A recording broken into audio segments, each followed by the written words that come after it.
తాకట్టులో ఉన్న బంగారాన్ని విడిపించి ఆ రోజు ఆన్లైన్ రేటుకే మేము కొంటాం. Sharma gold company. అంటే ఇన్ని మంచి క్వాలిటీస్ ఉన్నాయి మేడం, ఎవరిని తొందరగా ద్వేషించరు కూడా. అలాంటిది ఒక స్టార్ హీరోయిన్తో ఒక గొడవ ఆ రేంజ్కి వెళ్ళిపోయిందని చెప్పి విన్నాను. చిటికేసి కవితకి ఒక ఛాలెంజ్ విసిరింది అని. Is it correct? రీసెంట్గా ఆ హీరోయిన్ కూడా మళ్ళీ మీకు కౌంటర్ కూడా ఇచ్చినట్టు, అవసరం దమ్ముంటే నా ముందు మాట్లాడు అని కూడా కౌంటర్ ఇచ్చినట్టు కూడా చూశాను. నన్ను ఒక హీరోయిన్ అందా? అవును.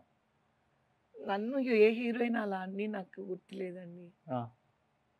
ఎవరు? నేను విన్నాను ఒక హీరోయిన్. Any clue? జయచిత్ర గారు అని విన్నాను నేను.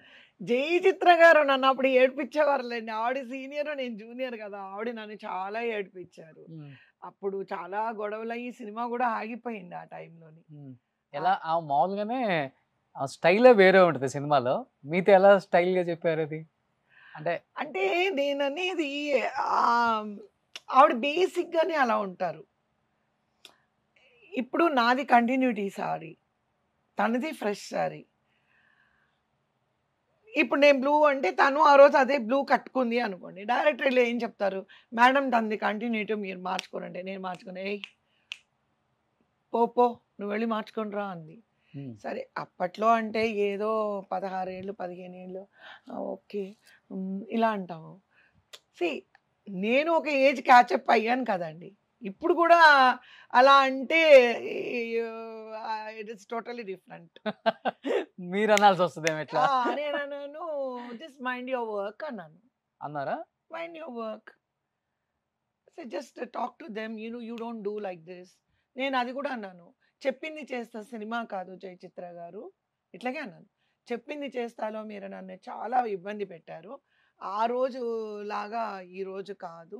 వాళ్ళు ఏం చెప్తున్నారో మీరు అది వినండి, మీకు నాకు గొడవ ఎందుకు అని. ఆ ప్రొడ్యూసరు డైరెక్టర్కి ఆ సీన్ గురించి పెద్ద ఇదైపోయి సీరియల్ ఆ మూవీ ఆగిపోయింది 1 year. అవునా?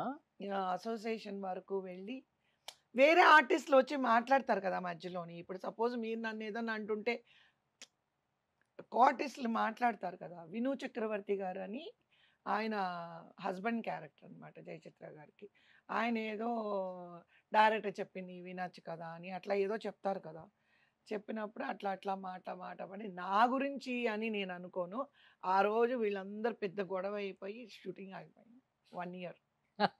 1 year ఒక చీర వల్ల? అసోసియేషన్కి వెళ్ళి మరి వాళ్ళంతా ఏదో చేసి తర్వాత నాతో మాట్లాడేవారు కాదు. నేనేంటంటే అది పెద్ద సీరియస్గా తీసుకోను. మన ప్రొడ్యూసర్ లాస్ అవ్వకూడదు, మన ప్రొడ్యూసర్ కష్టపడకూడదు.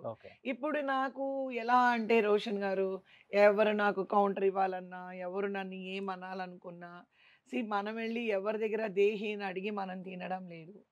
అది పెద్ద లెక్కే చెయ్యను నేను ఇప్పుడున్న పరిస్థితికి. I really don't care. Super. Because ఇప్పుడు నేనే అంటున్నాను, ఇప్పుడు నా ముందే ఆవిడ ఇప్పుడు ఏదన్నా అన్నారంటే definitely I don't accept it.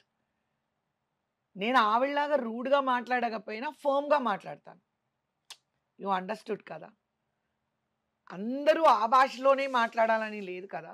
నా way of handling things are different, her way of handling things are different. But ఏదన్నా ఈ మధ్య కాలంలో కాస్ట్యూమ్ చేంజ్ చేసుకునే విషయంలో ఒక క్యారవాన్లోకి వెళ్తే హీరోయిన్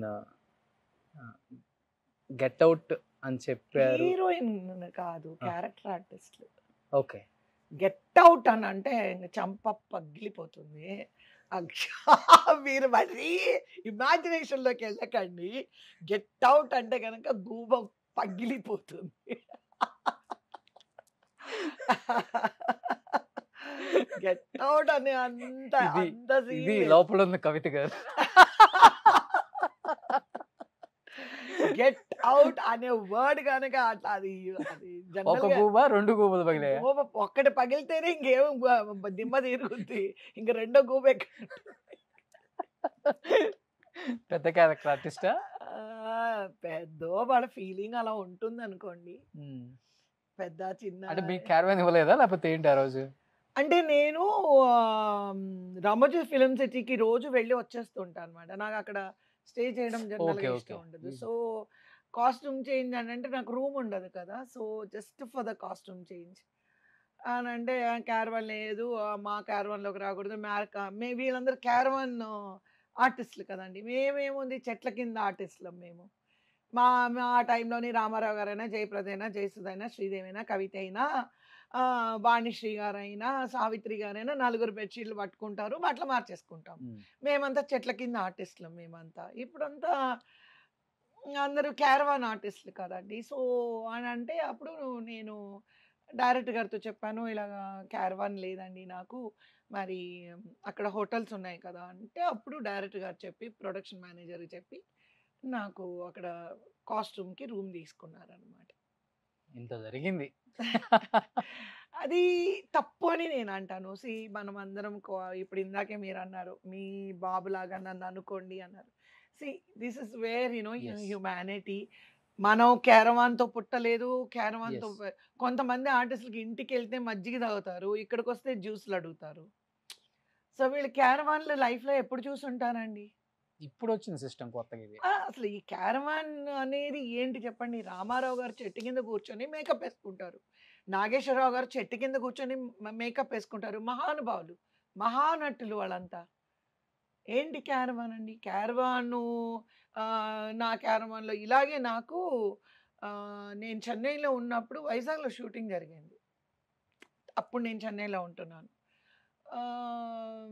ఆర్టిస్ట్ ఇప్పుడు బ్రతికి కూడా లేడనుకోండి. మనం మాట్లాడక్కర్లేదు. వైజాగ్‌లో శ్రీకాంత్ గారి హీరో ఇలాగే కాస్ట్యూమ్ చేంజ్ అని అంటే, అక్కడ క్యారవాన్ ఉంది మార్చుకోండి అని అంటే నేనెళ్తే వెంటనే ఆర్టిస్టే, ఆర్టిస్టే. ఇది మా క్యారవాను. మీకు క్యారవాన్ కావాలంటే మీరు ప్రొడ్యూసర్‌ని అడిగి మీరు సెపరేట్‌గా క్యారవాన్ పెట్టించుకోవాలంటే it was very confusing for me. ఎందుకంటే మేము అలా పెరగలేదు ఇండస్ట్రీలో. మేము పెరిగిన విధానం వేరు. ఇప్పుడు సావిత్రి గారు, నేను ఇంకొక 5, 6 లేడీ ఆర్టిస్ట్‌లైనా we adjust with one yes. Room ఉందంటే ఆ రూమ్‌లోనే మేము అడ్జస్ట్ అయిపోతాం. అట్లా నువ్వు రావద్దు, నువ్వు రావద్దు, నువ్వు వద్దు, నేనొద్దు అట్లా ఏమీ ఉండదు. 30, 40 మంది ఆర్టిస్టులు ఒకే చోట కూర్చొని భోంచేస్తాము. అందరి క్యారియర్‌లొస్తాయి. ఒక్క మేకప్ రూమ్‌లకి అందరూ జాయిన్ అయిపోయి ఆ 30, 40 మంది ఒకే చోట కూర్చొని చాలా తింటాం. హెల్తీగా ఉండేది అప్పుడు ఈ క్యారవాన్ కల్చరు మీరు ఎక్కడో కూర్చొని తింటారు. మేము ఎక్కడో కూర్చొని తింటాం.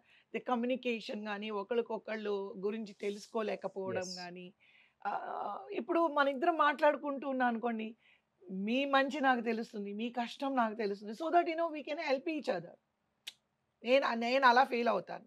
సో, అలాగా అక్కడ కూడా అలా అయితే నాగబాబు గారు నా హస్బెండ్ క్యారెక్టర్ అందులో. నేను మామూలుగా వచ్చి తెలీదండి ఆయన ఇలా అంటున్నారు. నేను ఇక్కడ ఒక కళ్యాణ మండపంలో షూటింగ్ అనమాట. నాగబాబు గారు వచ్చి ఇంకా అసలు ఎలా అంటే అలా తిట్టేశారు. బాగా తిట్టారు. తిట్టి అసలు ఒక ఆర్టిస్టు, ఒక సీనియర్ ఆర్టిస్టు కాస్ట్యూమ్ మార్చుకోవాలంటే ఎట్లా మీరు ఇలా అంతా మాట్లాడతారు అని చెప్పి నాగబాబు గారు తిట్టి, లేదమ్మా వెళ్ళండి. మీరు మార్చుకోండి. ఇదే నా క్యారవాన్ మా అసిస్టెంట్ ఉన్నారు కీస్ తీసుకొని వెళ్ళి అలా అని చెప్పేసాను. అలాగా కొంతమంది మిడిమిడి జ్ఞానంతోని ఈ అర్ధంతరంగా ఏమంటే నడమంత్రపు సిరి అంటారు చూడండి. అది అలాంటి మధ్యలో వాళ్ళు వచ్చింది, మధ్యలోనే పోతుంది. అలాంటి వాళ్ళు మిడిమిడి జ్ఞానంతోని బిహేవియర్. సో, అది ఆ నిమిషంలో కొంచెం ఇబ్బంది అనిపించినా, ఆ తర్వాత నేను దాన్ని మైండ్‌లో మర్చిపోతాను నేను. సుమన్ టీవీలో మీ పర్సనల్ అండ్ బిజినెస్ ప్రమోషన్స్ కోసం కింది నెంబర్కి కాంటాక్ట్ చేయండి.